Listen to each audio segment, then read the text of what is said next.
You must be at least 18 years of age to listen to the following podcast.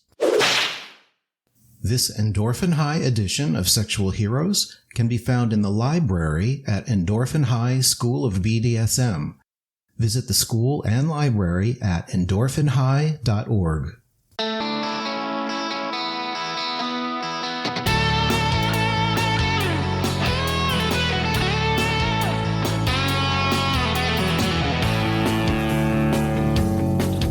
I am Robert Black, and you are listening to Sexual Heroes.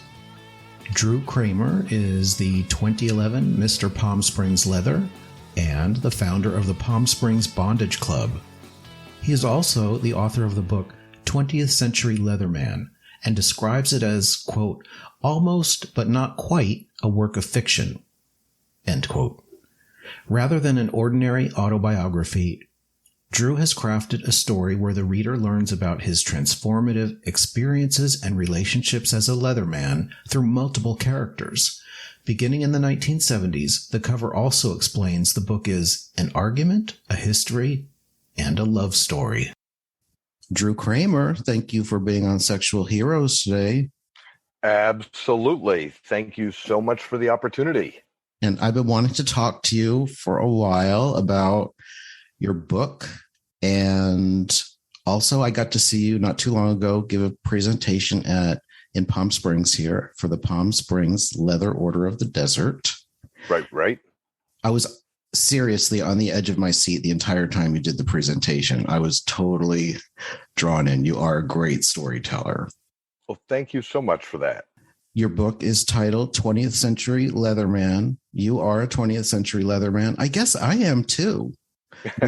We both are about the same age. We both were in the same part of the country around in the, I guess, 80s, 90s. Yeah. In the Northeast, New York area. And I was in the Trenton, New Jersey area. But of course, our leather stories are quite different. What struck me first when I was reading your book, my life would have been so different if a story like this, a book like this were available to me back then in the 80s and 90s, because we didn't have stories like that. We saw movies and read books about heterosexual characters, non-kinky characters, and we had to live vicariously through them, but they really didn't tell our story. And when I read your book, I thought, oh, I get the characters. I feel like I can really relate to them. And I didn't have to make a leap from a heterosexual character to myself. It was just, I could really live in the story. After college, I was first living in Philadelphia. In terms of my leather experience, two important things happened there. Number one, I found my way to the Bike Stop, which is the leather barn in Philadelphia. Mm-hmm. And number two, I found my way to Giovanni's Room, which is a gay bookstore in Philadelphia. In Giovanni's Room, they had a shelf labeled leather. I made the discovery that there was a literature and there was essays and thinking and ethics and erotica around leather. It was something that you could jump into and just keep swimming and swimming and swimming. You know what I mean? So you were aware that there was this leather subculture. Right. And so what year would that have been? That would have been 1988, 1989. Right. When I think about my first hint that there may be something going on that I might be interested in was probably The Village People. Oh, wow. Which debuted in 1977. And I remember being at my grandparents' house and was a little kid. So I would have been about 14. Mm-hmm. And I remember seeing them on the Merv Griffin show. I know a lot of listeners are going, who's Merv Griffin? They were on the Merv Griffin show. And I remember looking at the leather guy and I was drawn to him for, I guess it was, it's just in us. And I had this awareness that there was something out there I did not know about, but I wanted to know about. Yeah. Obviously, the leather subculture was on the radar of mainstream media and music and culture, because otherwise he would not have been in that group. In 1986, when Rock Hudson died of AIDS, Mm-hmm.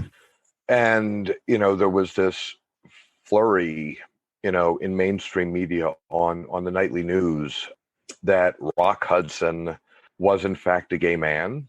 My stepmother, a woman in her 60s, I guess at that point. My stepmother grew up in this town in Maine called Smyrna Mills, which was, like miles from the Canadian border, the middle of nowhere, and made her way down to Pennsylvania and, worked as a secretary and married and had kids. Not in any way a cosmopolitan life. All this stuff on the news about reactions to actor Rock Hudson being a homosexual.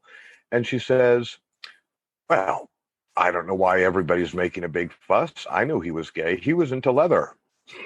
Oh, Right. wow.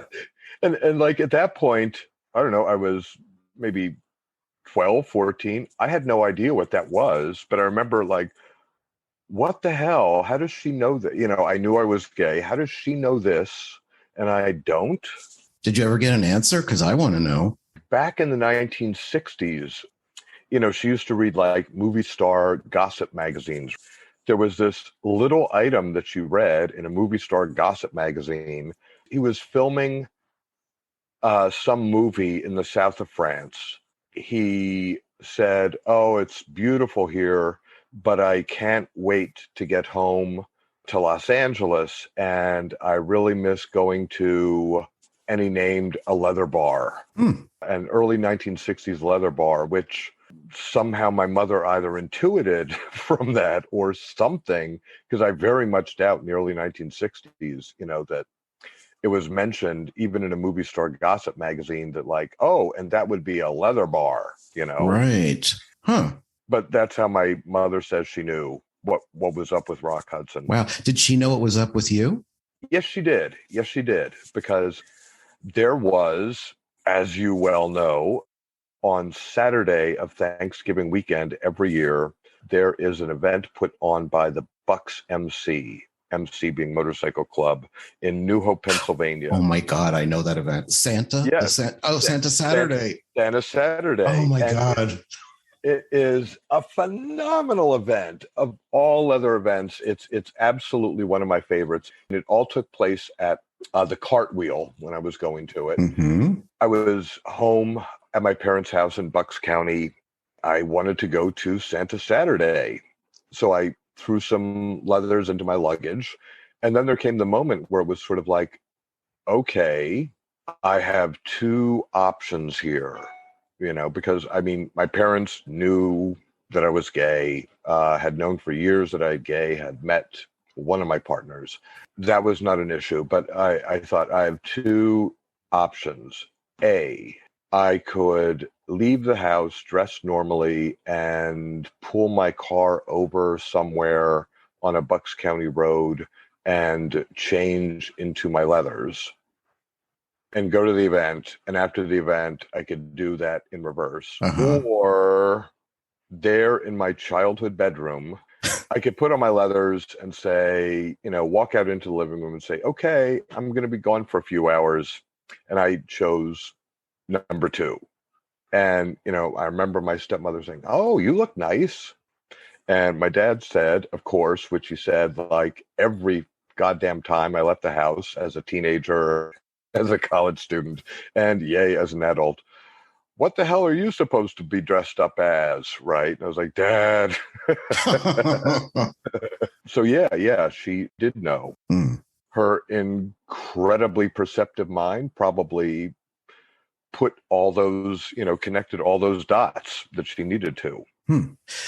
Smart lady. And Drew, you do not realize the Santa Saturday at the Cartwheel in New Hope, that was my launch into the leather subculture. Wow.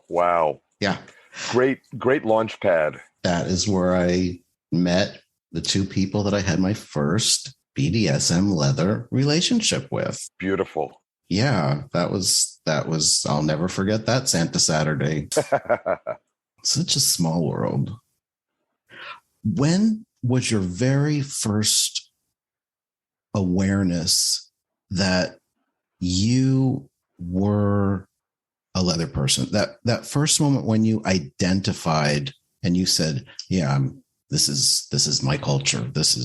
I belong. From early childhood, I can remember watching, cartoons. Like there was an episode of Josie and the Pussycats where they're on a plane going to a gig, and the plane crashes in the jungle, and their pilot goes out to get help. And I do not know where this story is going. Cannot wait. Pilot stumbles across this, secret hideout of a mad scientist, and the mad scientist has developed a ray that makes evolution run backwards. And so this pilot, this big, handsome, muscular pilot, is all tied up, and he says to the mad scientist, like, "What are you going to do with me?" And the mad scientist says, "Ah ha ha, just you wait," and trains this ray on him and turns him into an ape. And not just an ape, but a subservient ape who is following his orders. Man, was that powerful. And, whether it was Dr. Octopus chaining up Spider-Man on cartoons, but whenever there was a narrative that involved bondage and domination and subordination, it had my absolute full attention. And then puberty hits, and I was not troubled at all by the fact that I was gay, but I was very troubled by these erotic fantasies I had involving bondage and domination. I remember I had this vivid daydream of my scoutmaster, who was this big, handsome guy with a 1970s clone mustache, and like the way, his chest hair would like stick out of, his scoutmaster's uniform. And he smoked Marlboro Reds. And he was really, really, really good to me. I was pretty shy and awkward, but he like paid attention to me. He made sure I was involved. And I just had this whole scenario that I would play in my head where he is tied to a tree so that he's like hugging the tree. And I come up and I take his pants down and I take his thick black leather belt and I like beat his butt with it. And he's like begging me to stop. And I'm saying like, no, you're going to get a spanking. You're going to get a spanking. And I loved the guy, and I was like, what is the matter with me? As I progressed into adolescence, these fantasies, they just didn't go away. Thank goodness. Oh, right.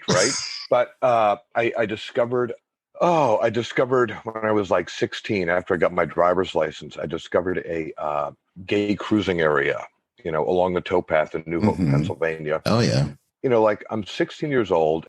And because one time this guy, twice my age or whatever, said, "So what do you like?" And I said, I like to be tied up. And he said, "Oh, okay. Well, it's a shame that I don't have anything to tie you up with."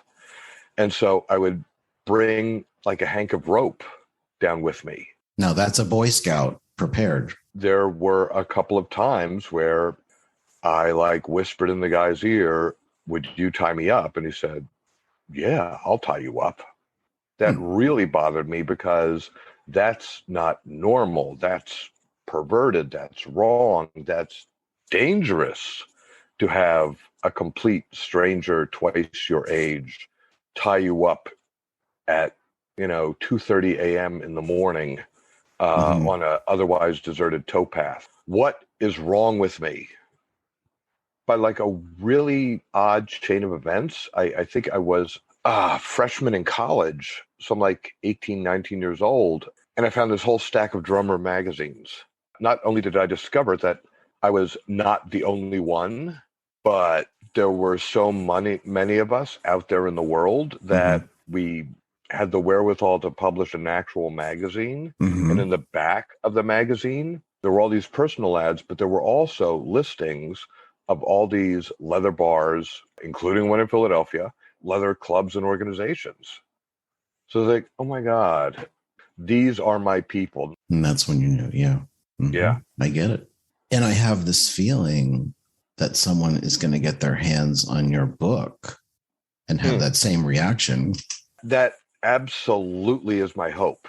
Part of the reason I wrote my book during lockdown, the first weeks and months of lockdown, basically sitting here at home because there's nowhere else to go, I just thought, oh my God, my life has been glorious. I have met some amazing men, and I have had some incredible experiences because of leather. You think about the funeral or the celebration of life or whatever for a leather man, right? First, I mean, it's packed, right? It's packed and everybody's wearing their best leathers. And, first his partner gets up and says, oh my God, what an amazing man he was. He was the love of my life. And then his boy gets up and says, oh my gosh, I had the best sir ever. And then his master that had collared him for 10 years previously gets up and says, oh, he was a wonderful slave to me and blah, blah, blah. And then think of, the memorial service for Joe Normal, who was like, oh, yeah.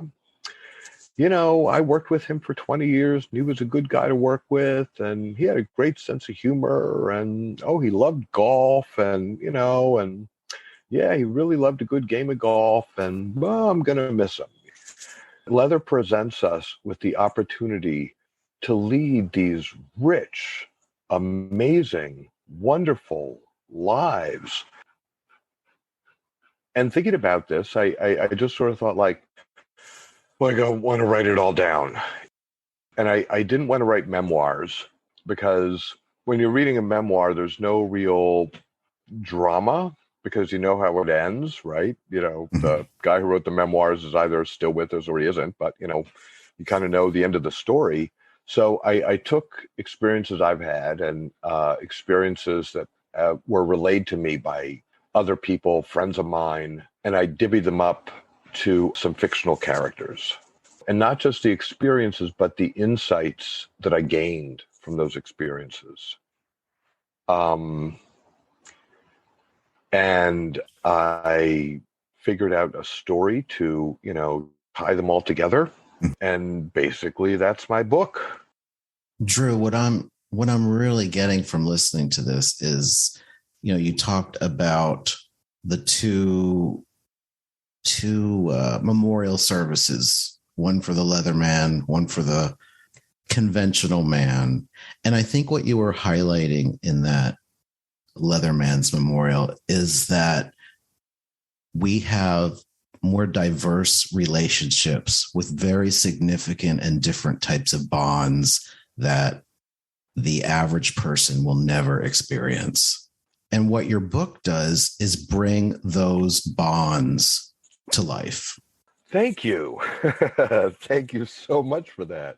Because that's what I was feeling when I was reading the book. I was reading about these bonds that have never been communicated to me before in mainstream media because they wouldn't know how. They wouldn't know where to begin. And that's what I was experiencing. That's what I was saying in the very beginning of the interview. Oh, finally, I see myself in here and I understand these relationships and how deep they go. Going back, I mentioned in the beginning of this that I had been at your presentation at the local PSLOD meeting. One thing that really struck me in that presentation was when you talked about old guard. Can you explain to my listeners your take on old guard? First time I remember seeing it was Oh, when we all jumped onto America Online to AOL, right? Mm-hmm. And there were the AOL chat rooms. Among the AOL chat rooms was Master for Slave, M for M, Dungeon, M for M. That's where I first remember seeing the term old guard. And the whole AOL phenomenon, like the New Yorker cartoon says, on the internet, nobody knows you're a dog. And nobody knows that you're not a financially very successful leather master with a 12,000 square foot dungeon under his house, and he is looking to abduct a slave into 24/7, 365, as in 24 hours a day, 7 days a week, 365 days a year, slavery, and the slave will disappear from the world and just be his property and blah, blah, blah, blah. Mm-hmm. But, that person is actually 27-year-old assistant manager at a Payless shoe source, in Canton, Ohio. And it's sort of like a quest for credibility, take me seriously, as we basically do one-handed typing back up and forth about what your life is going to be like after, I make you my property. And I pretty much, that's the way it struck me at the time. It was like, that's probably not a real thing, because how could that be a real thing? But it had taken on a life of its own. The term old guard? Yeah, the term and the mythos around old guard. This is an invention. There is no old guard. Right. Everyone defines their own relationships in leather and BDSM. There is no standard. I think people say that, they use that term because they want to convey some image in their mind that they think is a gold standard. But the fact is, it isn't there. You create your own world. And if you were trying to create somebody else's world, or what you thought it was supposed to be, you'd be missing out on the whole point, which is that you make it your own. Exactly. I think part of what the need for there to be an old guard, part of what I think that comes from, is you want to do it right. I remember once I was volunteering in New York City at this annual event called Leather Pride Night. I was wearing some brand new leathers that I had. I was so fucking proud of them. They had orange piping in them. And I'm there at the ticket table next to this leather man in his 70s, and he looks at me and he's like, I can't get used to that. And I was like, oh, what? He's like, it should be black leather. Back in my day, you walk into a bar wearing that, you get your ass beat, not in a good way. I was like, oh my God, no, I've done something wrong. There was a rule, but there's no rule book, and I broke the rule. And, I think I wanted to do it all right, because these 20th century Leathermen, the lives that they led, right? It's just, it's incredible. Oh, the Satyrs Motorcycle Club, right? In 1954, it was the McCarthy era.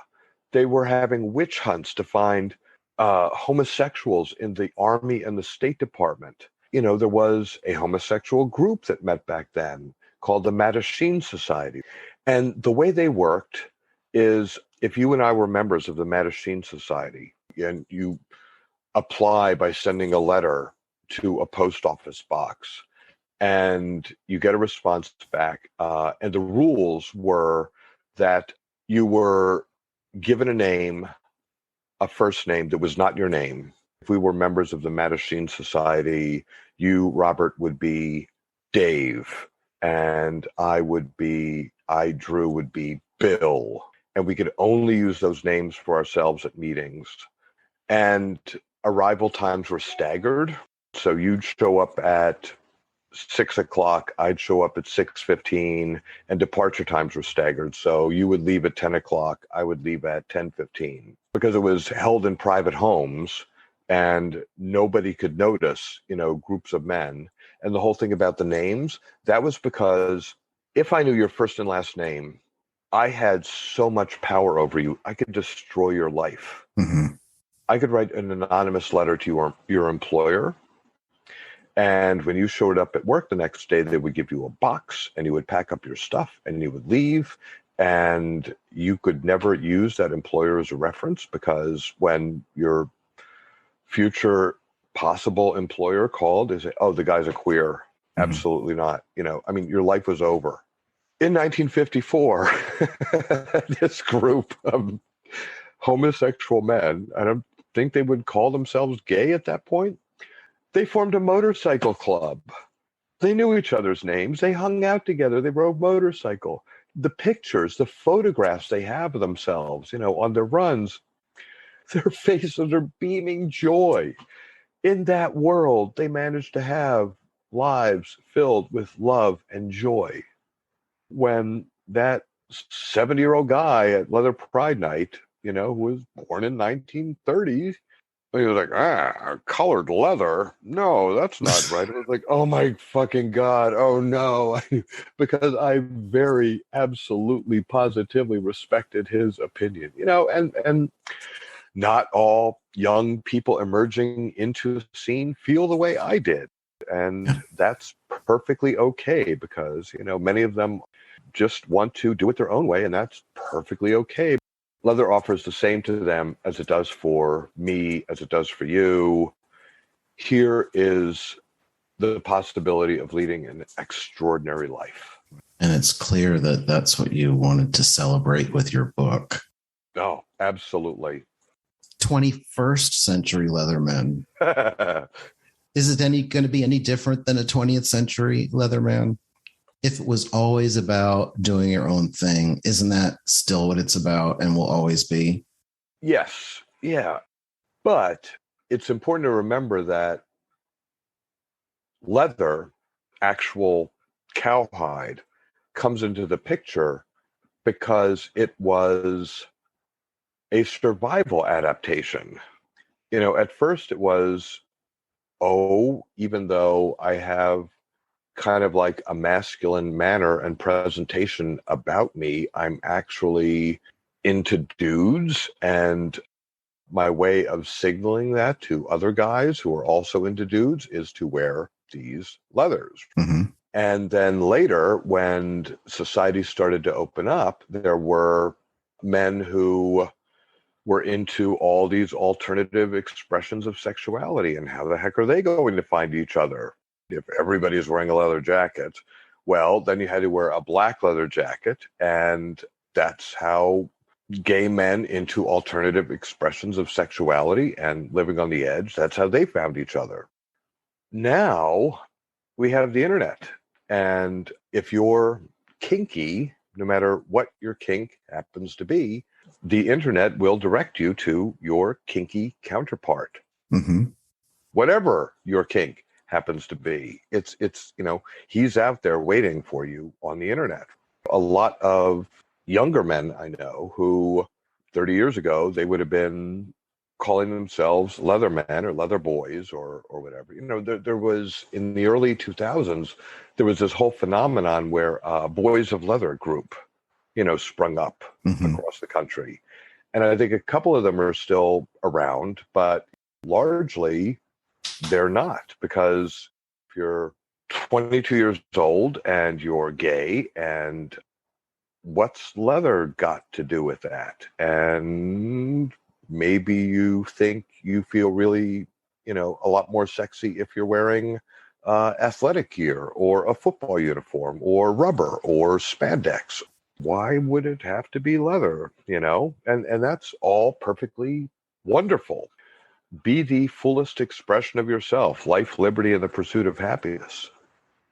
But for me, I have never called myself kinky. I am a leather man.